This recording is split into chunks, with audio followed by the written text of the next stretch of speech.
I have a couple of questions for you. First, do you consider yourself a servant? And if so, who are you serving? This week on Wonderfully Weird Living with Pastor Drake, we'll be challenged to honestly look at our priorities and who it is that we are serving, ourselves or others. Drake Hunter is senior pastor at Elevating Life Church in Fort Morgan, Colorado, founder of the nonprofit 4Dimensional Living, as well as the author of 3 books, including Wonderfully Weird Living and the upcoming Wonderfully Weird Goodness. Now, this week's edition of Wonderfully Weird Living with Pastor Drake Hunter. Welcome back once again to Wonderfully Weird Living with Pastor Drake. I'm John Waters, your host, and welcome to the month of October. Oh my goodness, we are in the midst of fall, and this year just continues to move along so rapidly, Drake. Yes, that is so true, and October is one of my favorite months.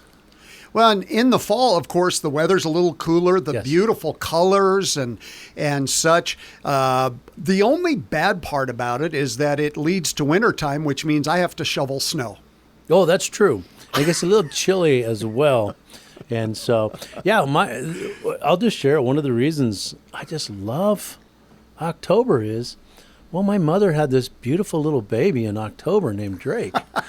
And I'm so thankful that God used her and to get me here on earth here so that I could truly serve life in a way that's meaningful. And I'm playing around there, but seriously, I'm so thankful that God did decide to bring me in the month of October. And so here we are. I do truly appreciate it. I don't appreciate it for any selfish reasons, but to serve life reasons. Well, we are continuing our journey through the commands of Christ, the wonderfully weird commands of Christ found in the Gospels.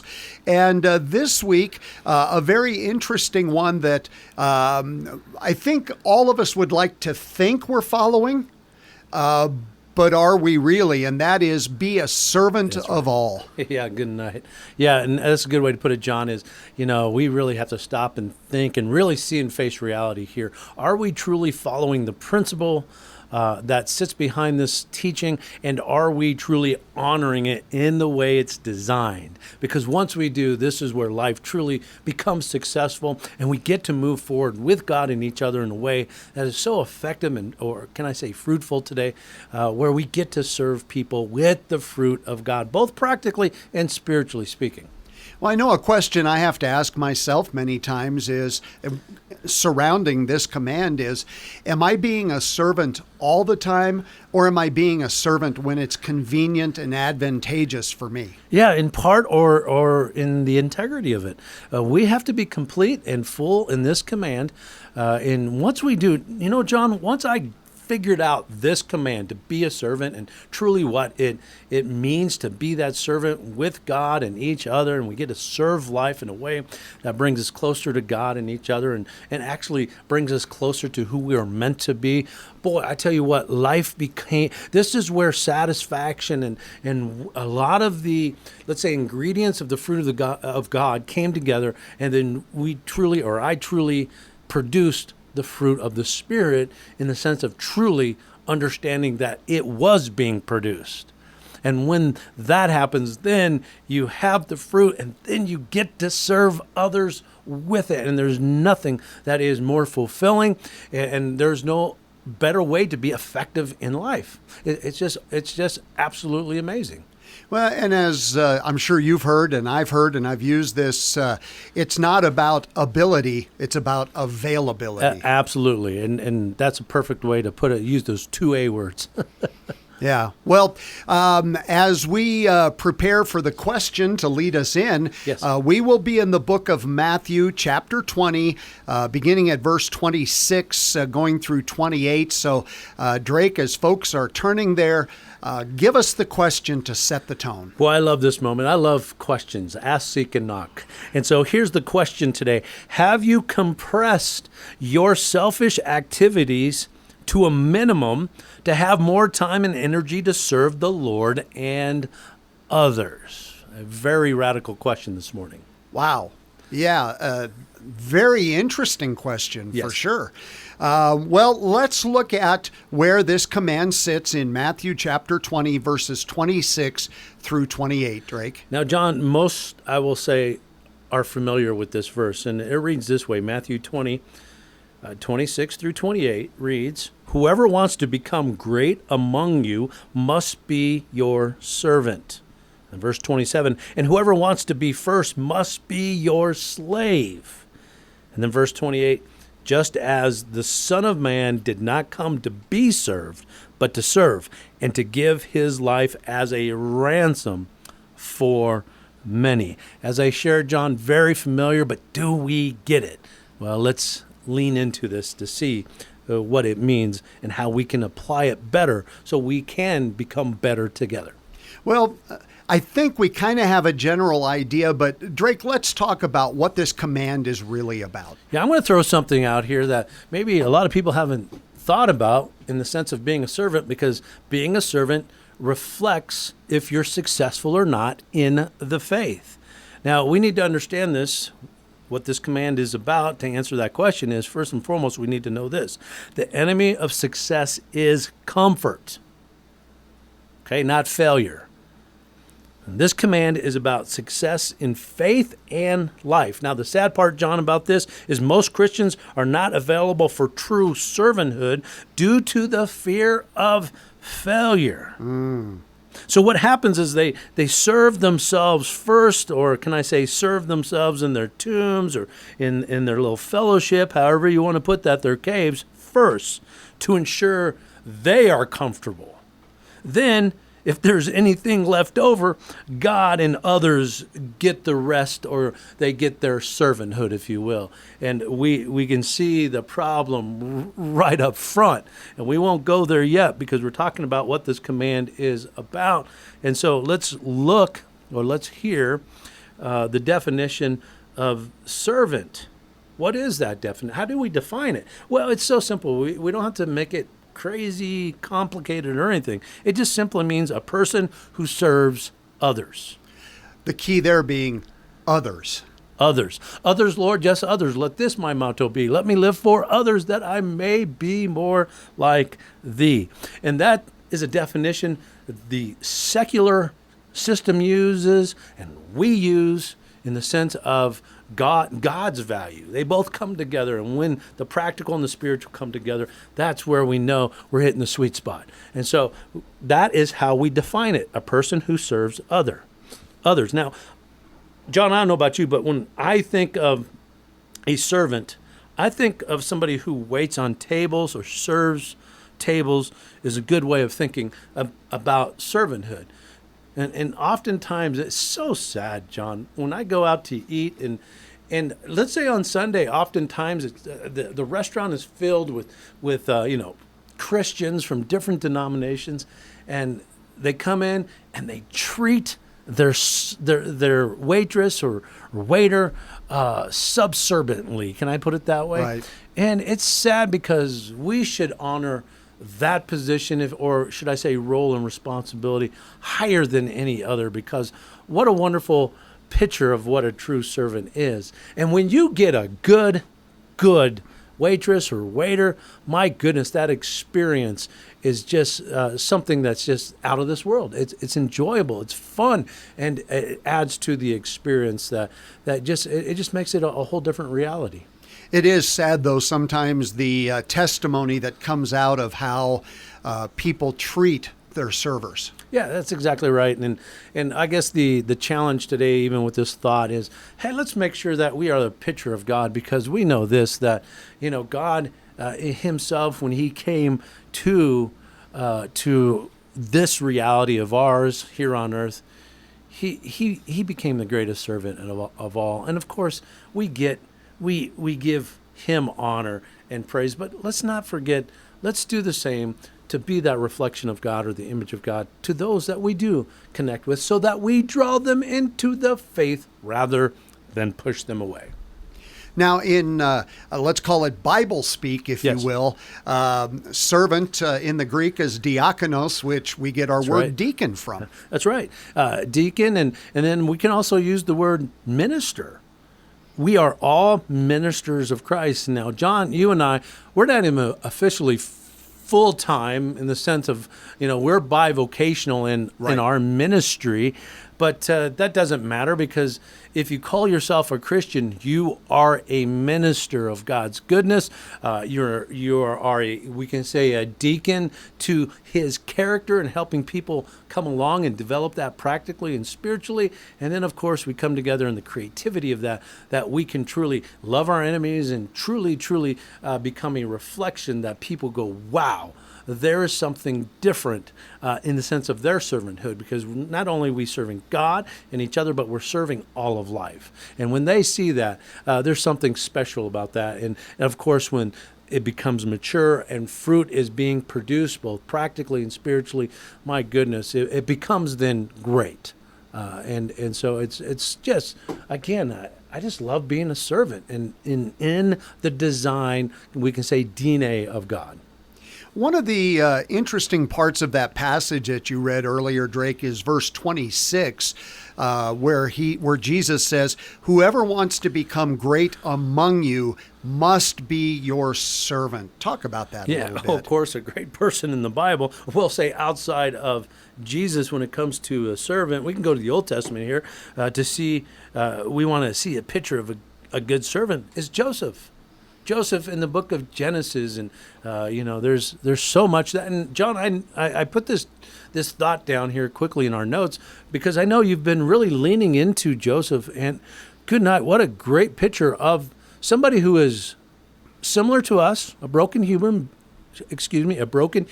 being with a lot of problems, with a lot of siblings that cause a lot of issues, families, and everything that goes with that. And then, but he overcame it. Now, we can see Jesus doing that through the wilderness and how he overcame, but it's even, I'm not going to say more encouraging, but more relevant in the sense of our brokenness, because then we can see Joseph, who is just like us. And then if we can follow his example and then put the perfect example, Jesus, in place, then we are going to be successful no matter what.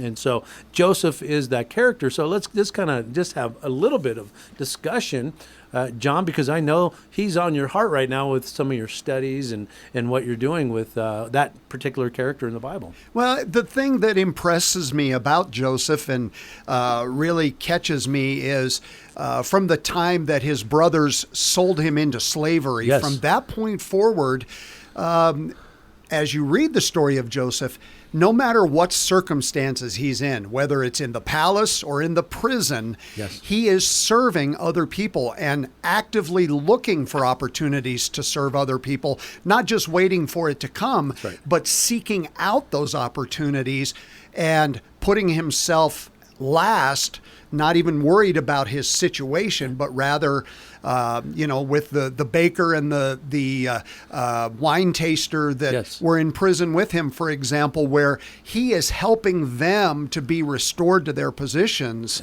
and saying, then when you're there, if you can help me, great. But if not, he's okay with that too. Yeah, what a wonderful thought. Joseph was a servant no matter the circumstance or the situation. His heart was in it, in the sense of God's principle and how to do it. So yeah, exactly right. And we can definitely apply that to our life, because no matter the circumstance or the situation, because we all, we travel down this road of life, and there are problems, there are circumstances that are going to be almost mind-boggling.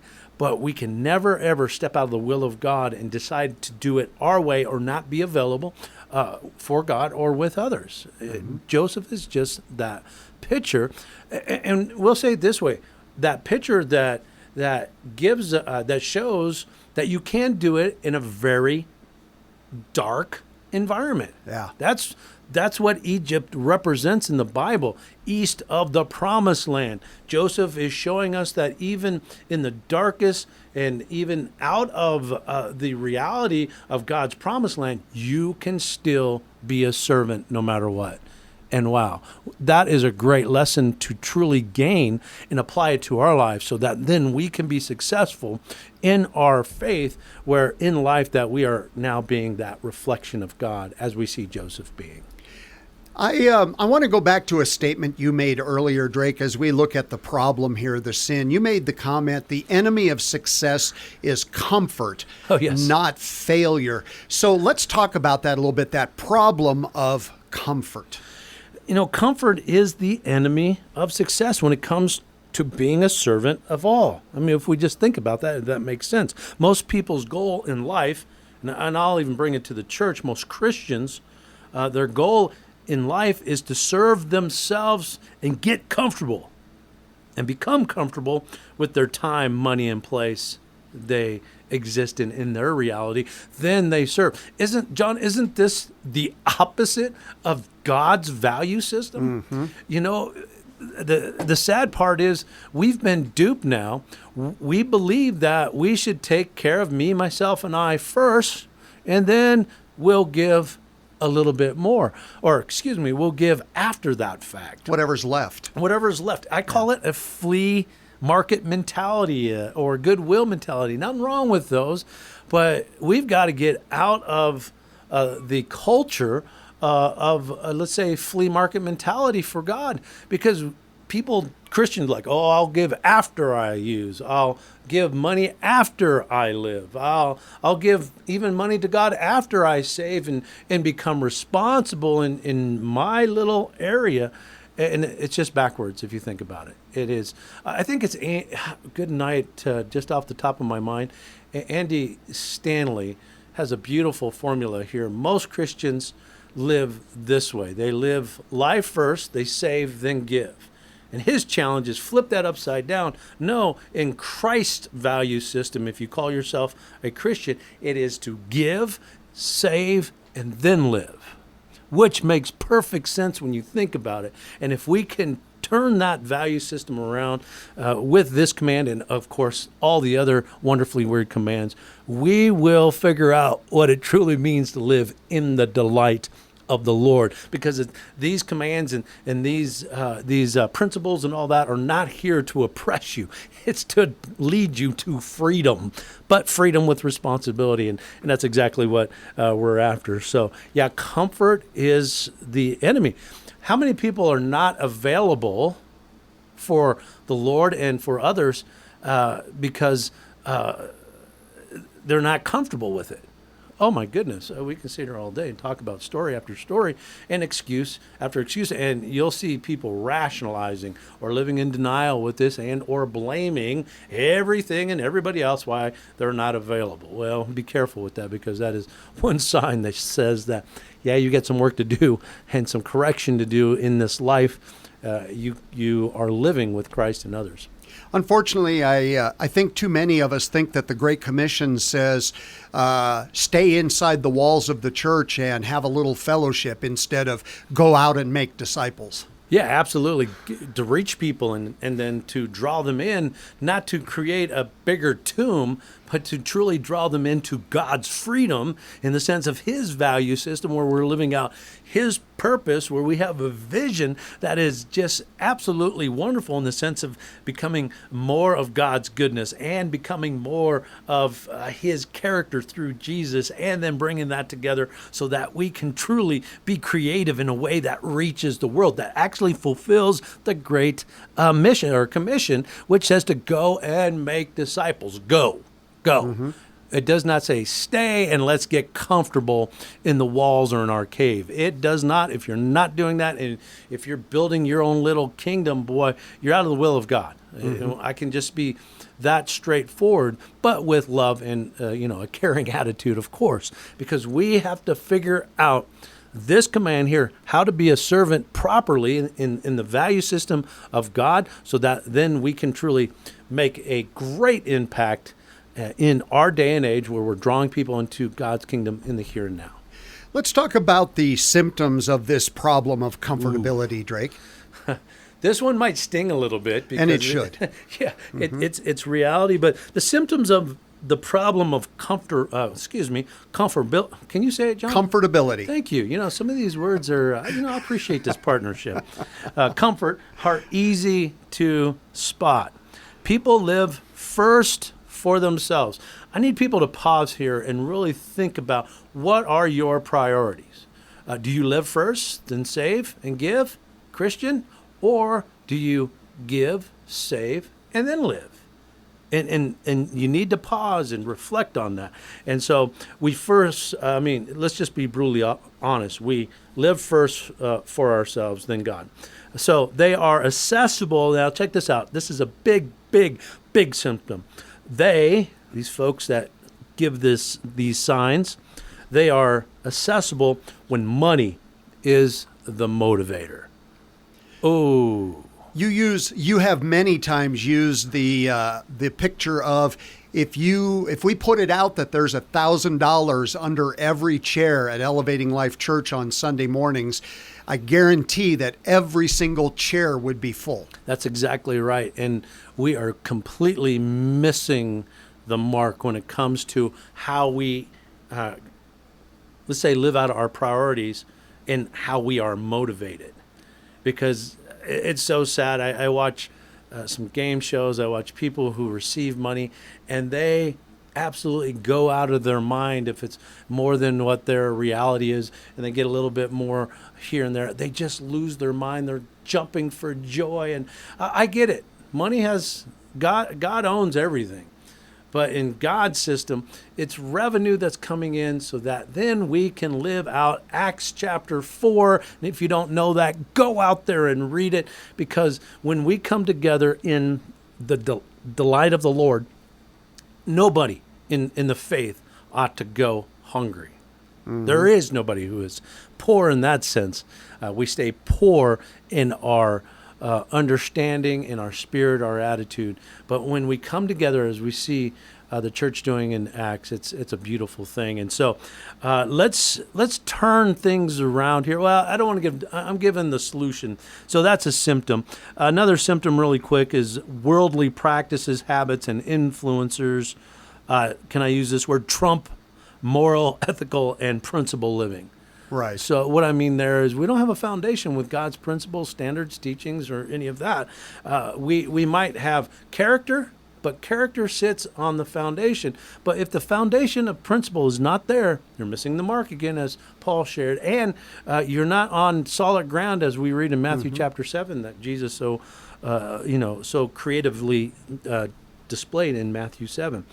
And so we can go on and on and on and on with this, right. But I think people get the point. And again, this is about taking the beam out of our own eye, judge not. But let's be discerning. Let's look at our reality. Let's see it. Let's face it, where we can truly embrace the problems and resolve it so we can work in a way that gives great outcomes. And the great outcome for the Christian is the fruit of the Spirit.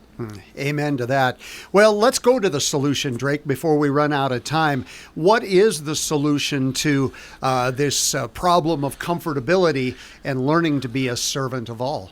Well, the solution, of course, is exactly what we see Jesus doing here on earth in his earthly ministry.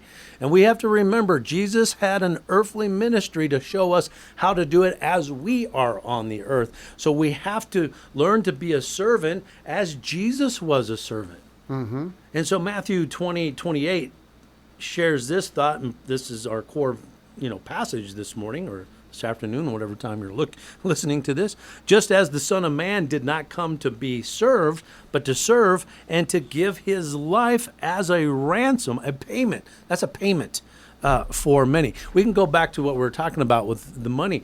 We should be after the intrinsic paycheck, if you will, of Christ and of God, so that then we know what fulfilled living is. And if we just, let's say, live out the value system and the purpose of God and get from here to there with others, I tell you what, the intrinsic paycheck then is greater than any money or paycheck you can get outside. And we have to learn how to deliver a paycheck to ourselves in the sense of how we truly motivate ourselves through the principles of God, so that then we have that fulfillment in us, that joy, and then we get to serve people happily and gladly with that to help them do likewise. And there is no greater paycheck. And good night. Wellness in our culture today is a big word, but understand wellness is just being healthy and fruitful, and you're living life in its wholeness and how God designed it. Another word for, I'm thinking of holy here. Holy is nothing more than becoming more mature in the wellness of who you are through Jesus as you're developing who you are in his plan. That's what holiness is about, to make it extremely simple. So now, of course, we can always turn, and we should always turn to the wonderfully weird commands of Christ. And as we're learning these commands, we should get them into our thoughts. We should get them into our memory, because then when we have challenges come, when we're trying to apply something in our life, we can always revert or use these commands to really as a recipe so that we can truly be successful in what we're trying to do. So I'm just going to share 3 commands. Again, you can use them all. In fact, I encourage you to do that. But let's look at 3 commands that give the solution to this problem or this challenge in our life. We'll be graceful here, okay? I'll give you command 3, command 23, and command 11. Now, command 3 is this: follow me. Follow me. That's one of the greatest commands, right? It's right up front. And we have to make sure we are using the recipe of Jesus to be successful. And so many people are using their own teachings from mom and dad or from this world first. Well, let's use the command of Christ, follow me, so that we have the proper recipe, so that then we can engineer a life through Jesus where we are truly living in the methods of Christ, in the reality of Christ, and can I say the lifestyle of Christ. That's command number 3, follow me.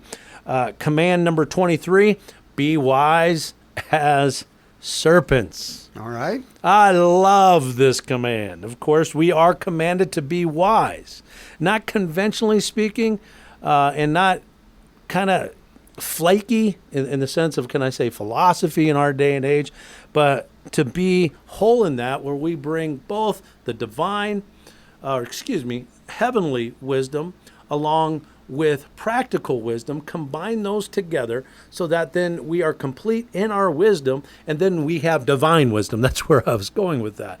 And so just understand this. Wisdom is to think and act like Jesus, using knowledge, experience, understanding, common sense, or we can say boundaries of the faith, goodness, and use insight to be servants to all. Powerful, powerful command that we can learn in the way it's meant to be taught, and the way it was taught, I should say, and the way it's meant to be lived out. And then one last command is command 11, go the second mile. And this speaks for itself, John. Yeah, absolutely. And quit being offended. Yes. Good night, we can go there, but we're out of time. All right. Well, the wonderfully weird command of Jesus, be servant of all, and look for those opportunities. So, yes. Drake, thank you so much once again for your insight. Appreciate it very much. That's right, back at you. I appreciate you as well, John, and we appreciate everybody. Thank you for being with us. That's going to wrap it up for Wonderfully Weird Living with Pastor Drake for this week. We'll see you again next week. If you would like to learn more or have any questions or comments, please feel free to email Pastor Drake at wonderfullyweirdliving@gmail.com. To obtain your own copy of the book Wonderfully Weird, please log on to www.wonderfullyweirdliving.com and click on the button that says Buy the Book. Wonderfully Weird Living is a ministry of four-dimensional living, offering wholeness coaching for mind, body, soul, and spirit. Also, would you please prayerfully consider becoming a financial partner to help the Wonderfully Weird Living ministry impact more and more lives? Please log on to www.4dimensionalliving.com. That's 4dimensionalliving.com with the number 4. Now, for Pastor Drake Hunter, I'm John Waters, wishing you a wonderfully weird week.